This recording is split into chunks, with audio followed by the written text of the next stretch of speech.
नमस्कार दोस्तों, मेरा नाम है आशीष और स्वागत है आपका आज के इस व्लॉग में। इस समय मैं खड़ा हूँ गंडक नदी के किनारे। मेरे पीछे देख रहे होंगे आप, तो ये गंडक नदी है जो पीछे नारायणी बनकर आती है और यहाँ से गंडक बन जाती है जब इंडिया में आती है। तो इस समय हम लोग हैं वाल्मीकि टाइगर रिजर्व में और ये हम लोगों का ट्रिप का 4th डे है। और आज मैंने सोचा कि आप लोग को बता दूँ कि अगर आप वाल्मीकि नगर आना चाहते हैं या वाल्मीकि टाइगर रिजर्व आना चाहते हैं तो कैसे आए। सबसे पहले तो मैं ये आपको क्लियर कर दूं, वाल्मीकि टाइगर रिजर्व और वाल्मीकि नगर दोनों अलग अलग चीज़ें हैं। अगर आप बात करते हैं वाल्मीकि टाइगर रिज़र्व की, तो वाल्मीकि टाइगर रिज़र्व एक बहुत बड़ा एरिया है, सैकड़ों किलोमीटर एरिया में फैला हुआ है ये। और इसके 3 मेन पार्ट हैं। पहला पार्ट है वाल्मीकि नगर, दूसरा गोवर्धना और तीसरा मंगुराहा। तो आप इन तीनों जगह गवर्नमेंट के रिजॉर्ट बने हुए हैं, गेस्ट हाउस बने हुए हैं, आप कहीं भी ठहर सकते हैं इन तीनों जगह में से। तो हम लोगों ने पहला दिन स्टे किया था गोवर्धना में और फिर हम लोग सेकेंड डे आ गए यहाँ वाल्मीकि नगर में। और वाल्मीकि नगर में काफ़ी कुछ डेवलप किया गया। एक्चुअली ये बिल्कुल नेपाल बॉर्डर से सटा हुआ है। गंडक बैराज है यहाँ पर, बहुत सारे गेस्ट हाउस है, गवर्नमेंट गेस्ट हाउस हैं। तो यहाँ पर फॉरेस्ट डिपार्टमेंट ने बहुत बढ़िया सेटअप किया हुआ है। अगर आप सफारी की बात करें तो सफारी आप मंगुराहा में भी कर सकते हैं, आप गोवर्धना में भी कर सकते हैं और सफारी आप वाल्मीकि नगर में भी कर सकते हैं। तीनों जगह कर सकते हैं सफारी। रेट तीनों के सेम है, 2400 चार्ज करते हैं 2 घंटे के सफारी का। लेकिन अगर आप बेस्ट व्यू देखना चाहते हैं, अगर सफारी में जैसे अगर आप सबसे ज़्यादा जानवर देखना चाहते हैं तो वो आपको मिलेगा गोवर्धना में। गोवर्धना क्योंकि बीच में है बिल्कुल और वो प्योर जंगल एरिया है। वहाँ आबादी बहुत कम है लोगों की, तो जानवर वहाँ अपने आप को सेफ फील करते हैं और ज़्यादातर जानवर आपको वहीं दिखेंगे। हम लोगों ने भी इस ट्रिप में टाइगर देखा, तो मतलब वो बड़ी किस्मत रही कि हम लोगों ने टाइगर स्पॉट किया। दूर से दिखा पर दिखा हम लोगों को। आप मेरे पिछले वीडियो में देख सकते हैं जो मैंने वहाँ का जंगल सफारी का वीडियो बनाया, उसमें हम लोगों ने टाइगर स्पॉट किया था। और जो हमारे गाइड थे उन्होंने कहा भी कि आप बहुत लकी हैं सर कि आपको टाइगर दिख गया। जनरली ये दिखता नहीं है, सैकड़ों सफारी में कोई एक सफारी में ऐसा टाइगर दिखता है किसी को। तो ये तो बात थी सफारी की। सफारी आप तीनों जगह कर सकते हैं, लेकिन बेस्ट सफारी जो आपको मिलेगा वो मिलेगा आपको गोवर्धना में। वहाँ जब आप गोवर्धना में सफारी करेंगे तो वहीं से आपको मंगुराहा तक सफारी ले जाएगी। अगर आप एक्स्ट्रा चार्ज, अगर 4 घंटे की सफारी करते हैं तो हम लोगों ने वही किया था। टोटल 4 आवर की सफारी की थी। तो हम लोग गोवर्धना से मंगुराहा तक गए तो दोनों जंगल कवर हो गया था एक साथ, दोनों एरिया कवर हो गया था। बेसिकली जंगल तो एक ही है। फिर हम लोग एक दिन के स्टे के बाद आ गए हम लोग वाल्मीकि नगर में। यहाँ हम लोगों का 2 दिन का स्टे था। तो डे 1 पर हम लोगों ने लोकल कुछ घूमा, आसपास हम लोग थोड़ा रिलैक्स किए, आसपास घूमे और चले गए हम लोग फिर नेपाल की तरफ। वहाँ पर गजेंद्र मोक्ष धाम है, मेरे पुराने वीडियो में ये भी आप देख सकते हैं। वहाँ भी हम लोगों ने थोड़ा समय बिताया। फिर लव कुश झूला है, सस्पेंशन ब्रिज बना है जो इंडिया और नेपाल को कनेक्ट करता है नारायणी नदी से।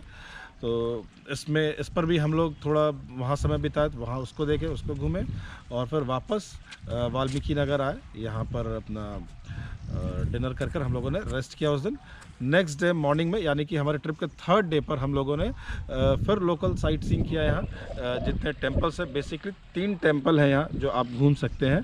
सबसे बड़ा तो वाल्मीकि आश्रम है जो नेपाल में है, वहाँ आप जा सकते हैं। वाल्मीकि आश्रम जाने के लिए अगर आपके पास अपनी कार है तो इंडिया के बॉर्डर तक आप कार ले जाएंगे। वहाँ से आपको तमसा नदी क्रॉस करना पड़ता है पैदल और 50 रुपीज़ चार्ज है कार की एंट्री का, जो बहुत नॉमिनल है। अगर आप पैदल जाते हैं तो वो भी चार्ज नहीं लगेगा, लेकिन अगर आपके पास अपनी गाड़ी है तो आप वहाँ तक बॉर्डर तक चले जाएँ कार से। और फिर लगभग 1/2 किलोमीटर का वॉक है, आप तमसा नदी को क्रॉस करके वाल्मीकि आश्रम जा सकते हैं, वो देख सकते हैं। वहीं पर पास में जटाशंकर मंदिर है, बहुत पुराना मंदिर है, पौराणिक मान्यता है इनकी, तो वहाँ भी आप विज़िट कर सकते हैं। उसके साथ में ही वहाँ पर हम लोग एक बहुत अच्छी चीज़ दिखी।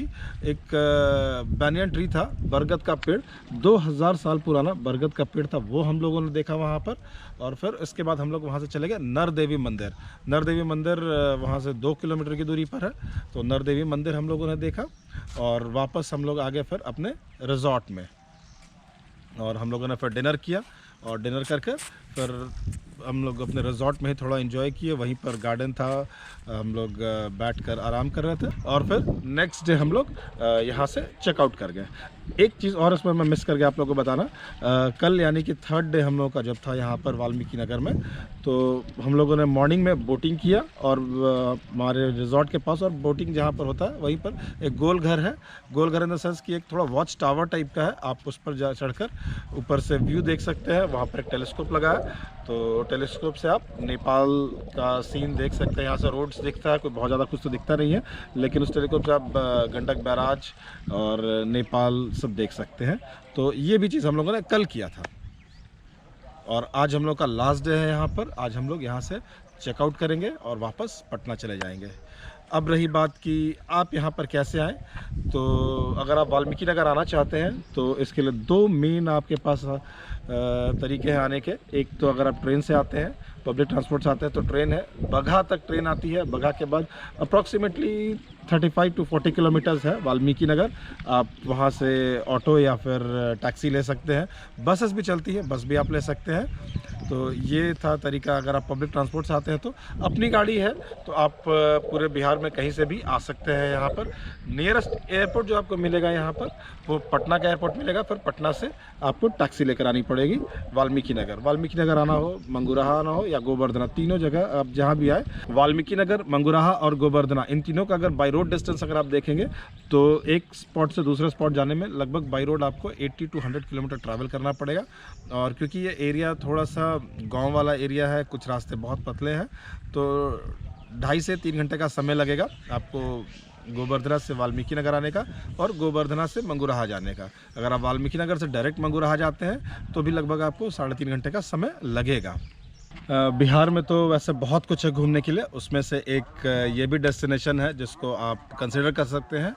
तो इस वीडियो में फ़िलहाल इतना ही। अगर आपको ये वीडियो पसंद आया है तो इसे लाइक कीजिए, शेयर कीजिए अपने दोस्तों के बीच जो यहाँ पर घूमना चाहते हैं। और अगर आपने अभी तक इस चैनल को सब्सक्राइब नहीं किया है तो प्लीज़ इसे सब्सक्राइब कर लें। मैं ऐसे ही वीडियो आपको और भी बनाता रहूँगा आपके लिए, आप लोगों के लिए। और बेल आइकन ज़रूर प्रेस करें ताकि मेरे नए वीडियो का नोटिफिकेशन आपको तुरंत मिल जाए। तो फिर मिलते हैं आपसे अगले वीडियो में कुछ नई जानकारी के साथ।